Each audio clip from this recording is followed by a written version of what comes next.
தமிழக வெற்றிக் கழக தலைவர் திரு விஜயின் பிரச்சார கூட்டத்தில் 41 பேர் கரூரில் உயிரிழந்த சம்பவம் தொடர்பாக விசாரணையை சிபிஐ நடத்த வேண்டும் என்று உச்சநீதிமன்றம் தீர்ப்பு வழங்கியிருந்தது. அதனை ஒரு எஸ்ஐடி கண்காணிக்கும் என்றும் அந்த தீர்ப்பில் குறிப்பிடப்பட்டிருந்தது. இந்த நிலையில் சிபிஐ அதிகாரிகள் கரூர் வருகை புரிந்திருக்கிறார்கள். அண்மை செய்தியாக பார்த்து வருகிறோம். ஐபிஎஸ் அதிகாரி பிரவீன்குமார் தலைமையிலான சிபிஐ அதிகாரிகள் கரூர் வந்திருக்கிறார்கள்.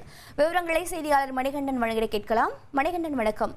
எத்தனை பேர் கொண்ட குழு கரூருக்கு வந்திறங்கியிருக்கிறது? என்ன மாதிரியான விசாரணை மேற்கொள்ள இருக்கிறார்கள்? கள விவரங்களை பதிவு பண்ணுங்க. வணக்கம். கரூர் மாவட்டம் வேலுச்சாமிபுரம் பகுதியில் கடந்த 27ஆம் தேதி நடைபெற்ற தமிழக வெற்றிக் கழகத்தின் தலைவர் விஜய் தேர்தல் பரப்புரையின் போது கூட்ட நெரிசலில் சிக்கி 41 நபர்கள் உயிரிழந்தனர். இது தொடர்பான வழக்கு தமிழக அரசு சார்பாக முதலாவதாக ஒரு நபர் ஆணையம், அதாவது ஓய்வு பெற்ற நீதிபதி தலைமையிலான ஒரு நபர் ஆணையம் அமைக்கப்பட்டது. அதனைத் தொடர்ந்து எஸ்ஐடி குழு அமைக்கப்பட்டது, அதாவது சிறப்பு புலனாய்வு குழு அமைக்கப்பட்டு அதற்கு தலைமையில் ஐஜி அஸ்ராகார் தலைமையேற்று அவரது குழு விசாரணை நடத்தி வந்தது.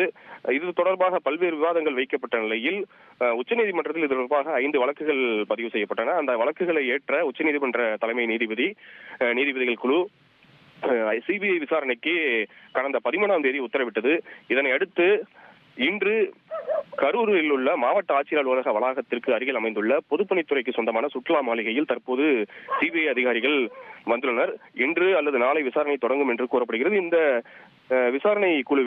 சிபிஐ விசாரணை குழுவில் ஐபிஎஸ் அதிகாரி பிரவீன்குமார் தலைமையிலான ஏடிஎஸ்பி முகேஷ்குமார், டிஎஸ்பி ராமகிருஷ்ணன் கொண்ட குழுவினர் வந்துள்ளனர்.